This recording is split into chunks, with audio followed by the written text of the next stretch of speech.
Please pause for the moment of silence.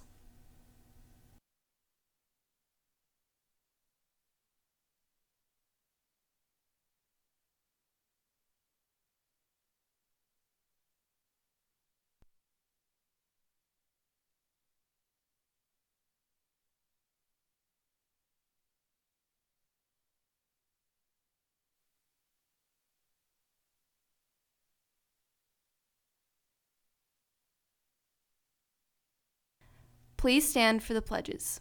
I pledge allegiance to the flag of the United States of America and to the republic for which it stands, one nation, under God, indivisible, with liberty and justice for all.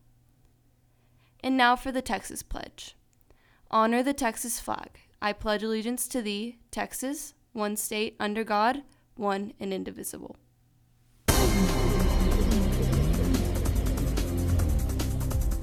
The yeas are 49. The nays are 51. The motion is not agreed to. Last Friday, senators voted to reject a motion calling for additional witnesses and documents in President Trump's impeachment trial. Closing arguments in the trial began this morning, and the senators will provide final statements in the next 2 days. A final vote to either acquit or convict the president will be held on Wednesday. And with Valentine's Day coming up in a little over 10 days, romance is in the air. Isabella Falcon brings you a world of love and laughter in this week's Book of the Week. Hello, I'm with Isabella with the book that we have today. And so, what is the book you have? 10 Blind Dates. Ooh, okay. So what's it about? Pretty much there's this girl and her boyfriend decides he doesn't want to be with her anymore. So she goes Christmas to her grandparents' house.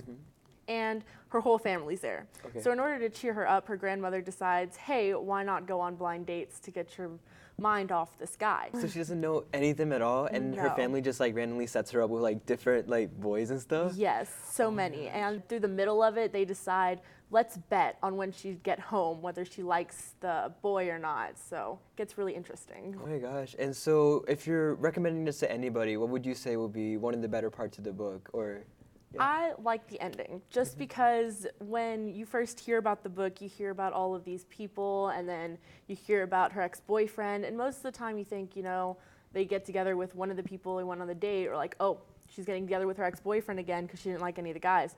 But like, oh, no, then it's like, yes, but then like the end is kind of like, boom, oh my gosh, this is what happens. That sounds exciting. Okay, well, isn't there anywhere we can get this book? Yes, it's at the library right when I turn it in.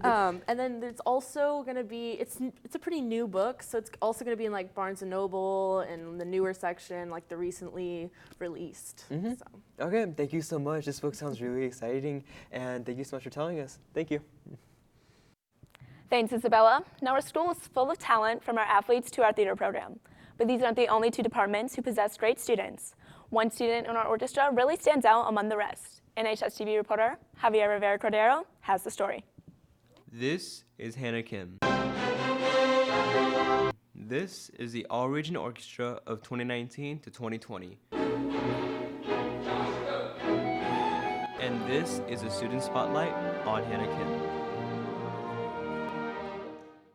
From drawing, reading, and especially the violin, she has excelled in many of these activities through clubs and events at our school. It's really fun, but I have a hard time kind of balancing everything, so I have to like separate my time between all the different things that I want to do, but I really like doing it, so it's worth it. A sophomore at Northwest High School, she is in the highest orchestra, chamber. I really enjoy it because my orchestra teacher and all my peers are really nice. And her talent has greatly influenced her peers. She's really good. Like, I can't even put it into words, honestly. And being able to hear her play and knowing that she's going to be accurate and play very well, it makes it so that I can play better myself. She contributes to other extracurriculars, such as being a first-year member of the Battle of the Books. She has yet to miss a single meeting. She's reading all the books. She's doing everything I've asked of her. She's been an awesome member of our club. She is also a part of the CMP Academy for photography and other extra classes. Photography and graphic design, they're both really fun. I really liked doing the portraits because I liked capturing people's emotions and faces. Along with all these skills comes an emotional benefit as well. I do art and music because I enjoy doing it, and it helps me go through life, in an easier way, and it helps me express my feelings. This has been Javier Rivera Cotero with NHSTV. Thanks, Javier. If you would like a drawing of your own, Hannah does take requests. Just DM her on her Instagram at ArtCalories. Yesterday, the U.S. watched as the Kansas City Chiefs steered up to take on the San Francisco 49ers in the Super Bowl. Shelby, what were the highlights from yesterday's game? Well, Kaylee and all you Super Bowl fans, last night ended with a win for the Kansas City Chiefs. The game was tied at halftime 10-10 after the 49ers matched the Chiefs with this run by Jessic. After halftime, the game got a little more intense, and the 49ers scored off this 1-yard run into the end zone as well as a field goal. The fourth quarter was the Chiefs' time to shine. Mahomes connected to Williams for a 10-yard pass into the end zone. Then, Williams scored again on this 40-yard rush to make the score 31-20. The Chiefs are known as comeback masters, and they really proved themselves last night. Now, over the weekend, the Northwest Swim and Dive team competed in their regional meet. Michaela Ryan would become the girls' diving region champion and is going to compete at state. The boys' swim team would place 5th overall, and our girls have a new record. Congratulations to all those involved. The Sidekicks had their first competition and started their season off with a massive win. Both JV and varsity teams were awarded sweepstakes and the judges' award. Varsity was also first place and the top scoring team. Congratulations to all those who participated.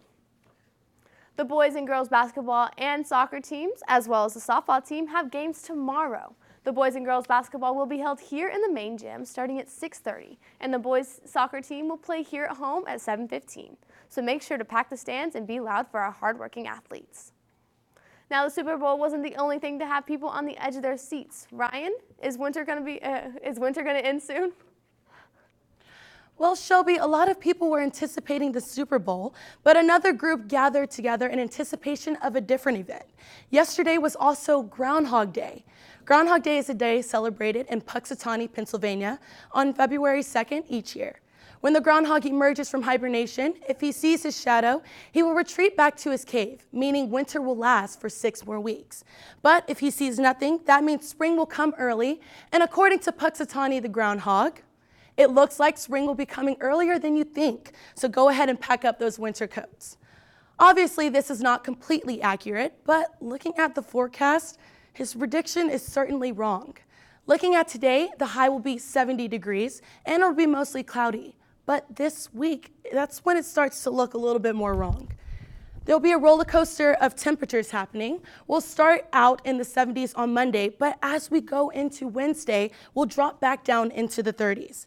There's an Arctic blast moving through, which means some rain and sleet may be coming, but a chance for some possible snow. Now we'll move back up by the end of the week, and it's not looking likely for any more rain. I'll be back in studio on Friday. Back to you, anchors. Tomorrow, we show you the hard work our athletes put in when they're not going for gold. And a way to bring mobile gaming to a whole new level on Tech Talk. Have a wonderful day, Texans. This has been NHSTV Live.